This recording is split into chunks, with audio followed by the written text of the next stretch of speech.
Hey ladies and gentlemen, welcome back to the channel. As always, it is Nick here, back with your daily crypto news and analysis. And today we are going to be talking about Ripple and XRP, as well as the vast majority of crypto and finance. And with that being said, I do want to start off with this tweet here from Chris Larsen, who is the co-founder and executive chairman of Ripple. And we do see the UK has and will continue to be a home for financial and technological innovation. Thank you, Chancellor Jeremy Hunt, for leading the charge. And here we have the UK is Europe's Silicon Valley, a tech and creative industries powerhouse. Check this out.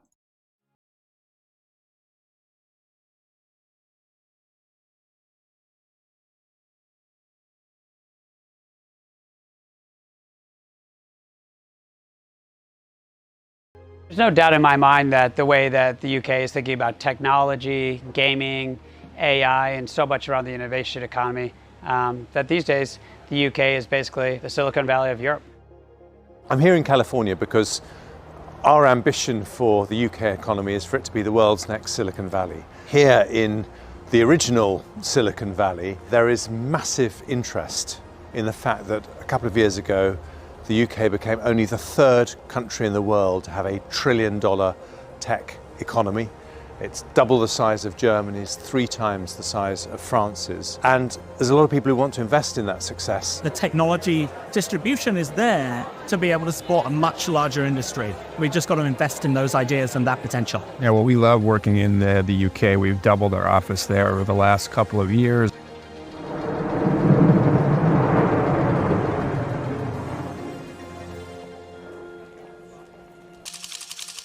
Creative industries are very technologically based. The film and TV business, we're now the largest in Europe by some margin. Warner Brothers have just announced they're increasing investment in their Leavesden studio by 50%. Are going to employ about 4,000 people, £240 million investment. Our studio space now over 5 million square feet. That's up by 2/3 in just 3 years.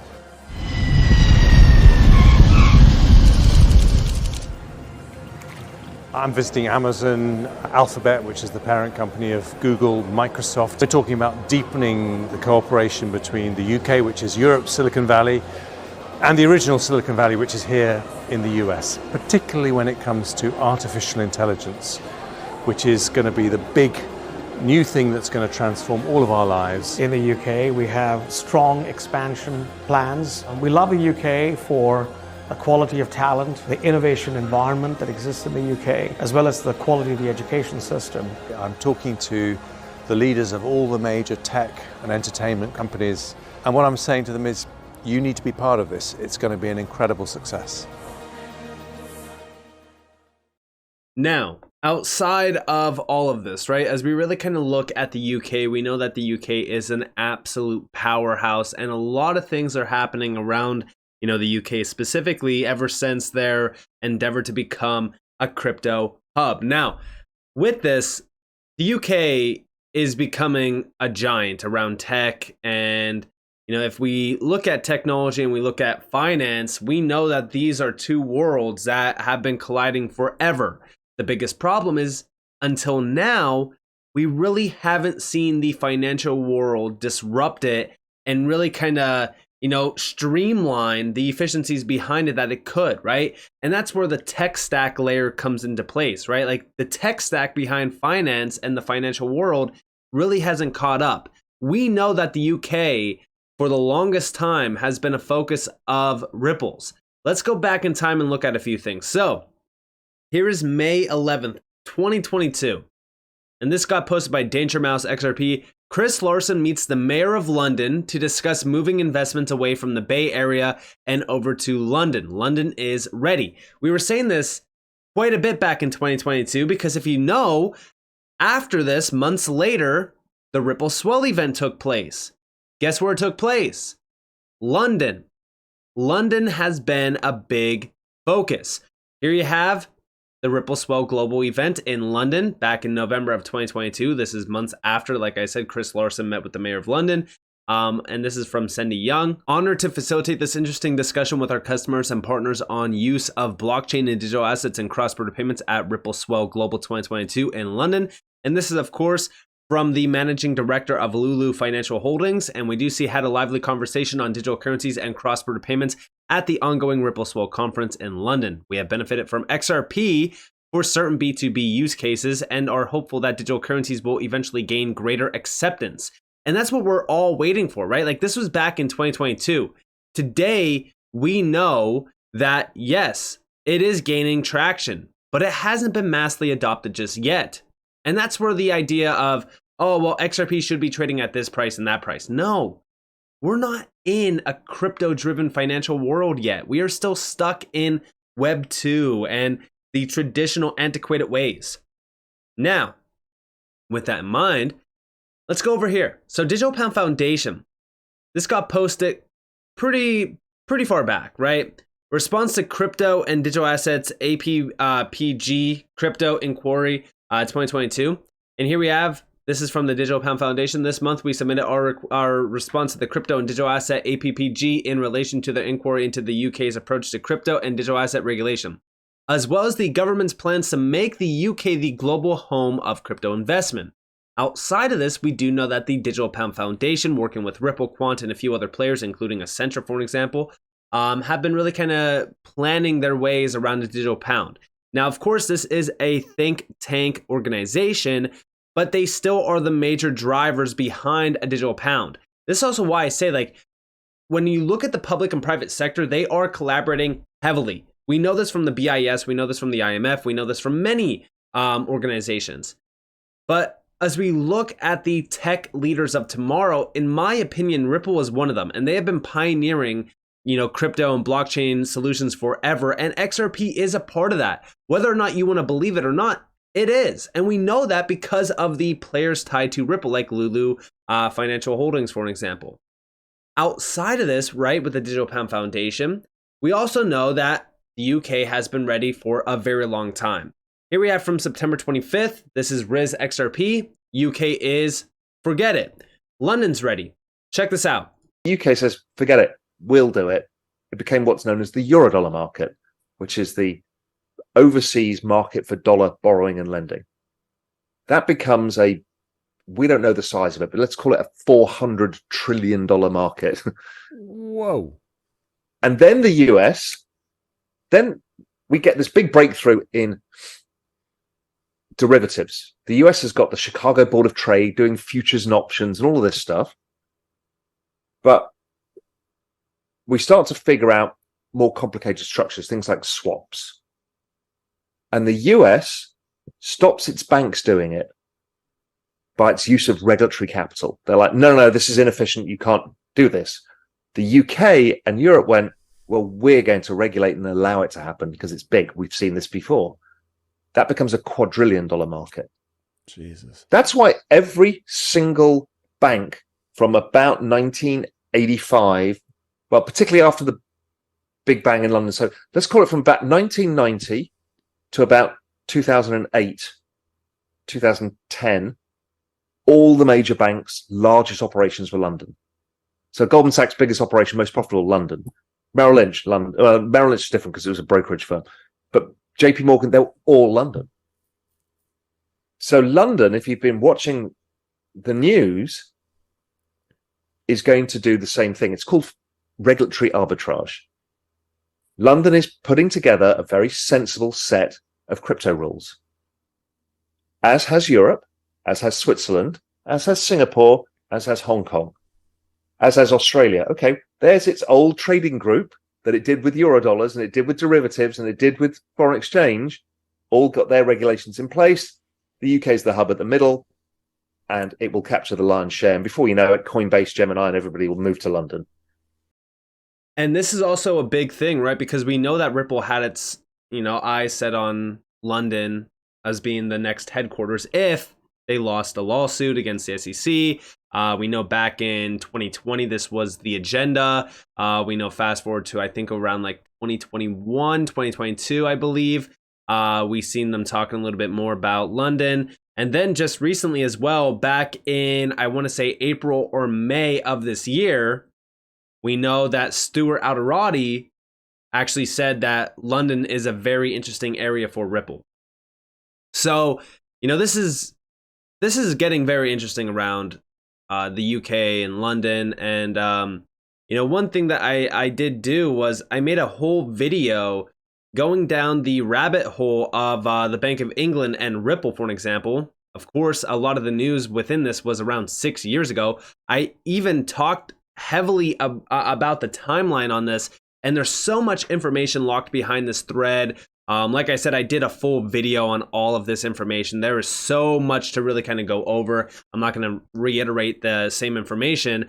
But if you guys do want to go check out that video, guys are more than welcome to. It is one of the most heavily researched videos on this channel because of everything tied to the Bank of England and all of the workings of Ripple and the POCs that they did, even including, yes, XRP. Outside of this, though, I also made a tweet back in July where I even said that, remember the saying, it all starts in London. Ripple has had long-term connections / partnerships with giant payment infrastructures like Finastra forever, all leading back to thousands of banks and financial institutions. They have been focused on London forever, and with the recent bills / moves coming from the UK, I'd say they are more than ready. And I said through documents, it's confirmed that XRP is being utilized by banks, but not nearly as much as you'd think. These types of connections / partnerships matter greatly, though. It confirms that Ripple combined with XRP is already connected and ready to go live with scale when the infrastructure / regulations are in place. The SEC case shook many out of XRP, but time will be the biggest factor around shaking as many out as possible. And I do see this being confirmed with a lot of comments on this channel. I don't mean to target anyone out there, but a lot of people are impatient. And it's simply because, listen, we are here to make money at the end of the day. Everyone's focus is, making as much money as possible in the shortest amount of time possible, because guess what?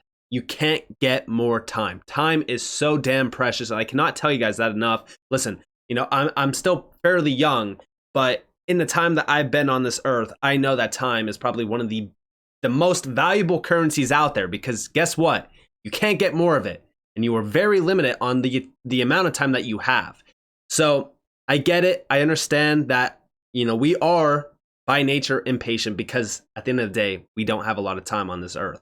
So we want to make sure that we are paying attention to things happening, though, because guess what? Time could very well shake you out of bags that could be very valuable in just a short amount of time. And when I say a short amount of time, I mean, we're talking roughly maybe a couple years, but in the short term, we know that a bull run is beginning, right? We know that this is going to happen. We know that there's a lot of things that already is happening around the world of finance. The infrastructure and everything happening is in progress, and it's all leading up to the big bang where utility does matter. And I do think that XRP is going to be one of the biggest players out there. I get it, right? No new all-time high in well over 2,000 plus days, but that is what will shake many out. Outside of this, though, as I did say, the infrastructure and regulatory frameworks are in progress. We know this from many documents. It's only a matter of time. It truly is, right? Before we start seeing bigger integrations happening and systems going live. We can be months away, but we are probably years away, just being realistic. And again, listen, nobody knows, and even myself, right? We don't know when things are going to happen. That's why we have to be so damn vigilant, and we have to make sure that we are looking at everything, reading between the lines, going far beyond, just the cover of what they are telling us. And we need to make sure that we are diving deep into everything that is coming out from the IMF, from the BIS, these global organizations that, are in charge of what happens around finance, because, they're not giving us the full story. We need to read beyond, like I said, the cover. Now, of course, I did say focus on the end goal here. This is the largest technology innovation in history, and it truly is. And listen, one thing that I say on this channel, and it might not sit well with a lot of you out there, which again, I understand. A lot of people will work their entire lives away to retire and be able to relax for 10, 20 years maybe. All right.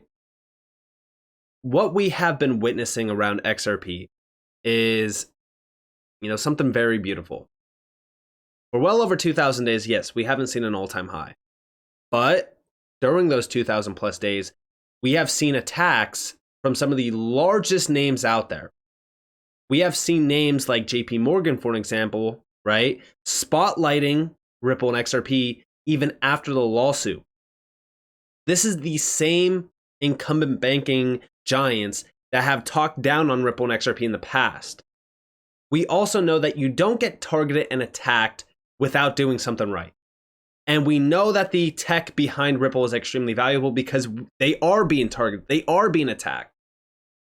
Outside of this, for those 2,000 plus days, we have seen Ripple expand their business opportunities outside of the US heavily. We also know that XRP as a digital asset is completely different than Ripple, but we know that the digital asset and the ledger that the asset is tied to has been getting stronger day by day by day. You know, tons of use cases are thriving on the ledger. We know that there's a lot of tokenization happening outside of crypto as well. And we know that this space is extremely valuable. Even though the market cap is only $1 trillion, we know that this space is going to be a lot more valuable in the future because this is one of the largest innovations in history. I said an entirely new financial infrastructure is being created. These are innovations that will shake the system to its core and bring about an entirely new set of efficiencies like no other, and I truly do believe this. This asset class is still in its infancy. I strongly believe that crypto will become a $100 trillion asset class in the future. I'm prepared for the journey ahead. And within this, I did outline a few things. Like I said, I did include this in a video, probably about two months ago, because I was even talking about it then that, London is ready. And the UK is an absolute giant. And a lot of these major partnerships, like the Finastra one, took place in London. And we know that Finastra has ties to 8,100 financial institutions. They are a key player. And here you guys have the RippleNet Fusion Total Messaging tool. Remember that this is all through the RippleNet Cloud API. And I told you guys that the API technology is so crucial because it allows you to tap into it without having any knowledge of coding, development, or anything like that. It also allows the banks, the major banks that are tied to Finastra, to tap into this without changing their underlying system, which means guess what? They don't need to spend, a ton of money on IT and development and things like that. It allows them to harness the power of RippleNet with XRP, because they can, without knowing any information at all. It's the easiest way to adoption. And here you guys have, like I said, from Stuart Alderati. I actually did include it in this tweet, which I did not know, but this is April 19th of this year. Stuart Alderati says Ripple expanding business in London, slams the SEC. And this is from this year. Now, again, one key note that I always bring up is the dominance that Ripple holds over the FX market. We see here that 2022 has been an unprecedented year for crypto's usage in enterprise use cases, despite the turmoil. But what we did see was on-demand liquidity's expansion into nearly 40 payout markets around the world, representing 90% of the FX market. And the reason why this is so crucial to mention is, well, guess what? We know from a tweet that I put out, by the way, and yes, I did quote a lot of the information around the BIS. I also did link to Bank XRP's original tweet from April 22nd, 2021. This is where we do see, as proven in the Bank of England's recent successful test of an interledger program developed by Ripple blockchain, promises to greatly reduce settlement times and fees. And this is all around a few things within the FX market, and also a lot of the ties back to the Bank of England. But within this, I said in recent report from October of 2022, which this is the report from the BIS, we know that, guess what? The FX market has reached $7.5 trillion per day.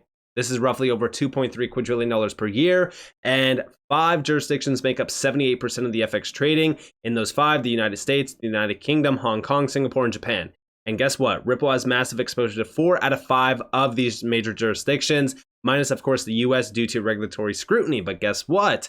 We just seen a lot of that get alleviated. And of course, I did outline a lot of that. When we look outside of this, guess what? We know within this report from October of 2022, they mentioned the UK 3 times. The first one is trading at sales desk in 5 jurisdictions, the United Kingdom, the US, Hong Kong, and also Singapore and Japan, amounted to 78% of all FX trading. That's big. But outside of this, we've seen this. FX trading continues to be concentrated in major financial centers. In April of 2022, sales desk in 5 locations, the United Kingdom, and they do mention them again, amounted for 78% of all trading around the FX market. But this quote is very interesting. The United Kingdom remained the most important FX trading location globally, with 38% of global turnover from 43% in 2019. So it did drop 5%, but it still held over 38% of the global turnover in the $7.5 trillion FX market. Why is this significant? Because guess what? When you look at what is happening here, look at this statistic here. The share of cross-border trading in total FX turnover was 62% in April of 2022, up from 56% in 2019 and closer to 65% share in 2016. Among reporting dealers, more specifically the bulk, 68% of the $3.5 trillion per day in interdealer trading was cross-border. The cross-border payment market is so damn crucial for the FX market. If you can alleviate the pain points about the cross-border payment market and again work that into the FX market, a lot of that money will go over your network or your solution. Like I said, Ripple already has a massive share in the FX market. The United Kingdom is spotlighted as the most important FX trading location globally. And like I said, this is why you need to focus on what's happening in the UK. And it seems as though Ripple has entrenched themselves in the UK. This is so damn big to know. And it's very exciting. So with that being said, let me know what you guys think down in the comments below. If you did enjoy the video, I know it was a little bit of a longer video. I can make the videos shorter, but then they won't have as much information in them. But if you guys did enjoy the video, definitely leave a like, subscribe, turn notifications on because I'm a free content. You guys are more than welcome to follow me on Twitter and check the free Discord in the description below. And with that being said, guys, it's been Nick. Peace out.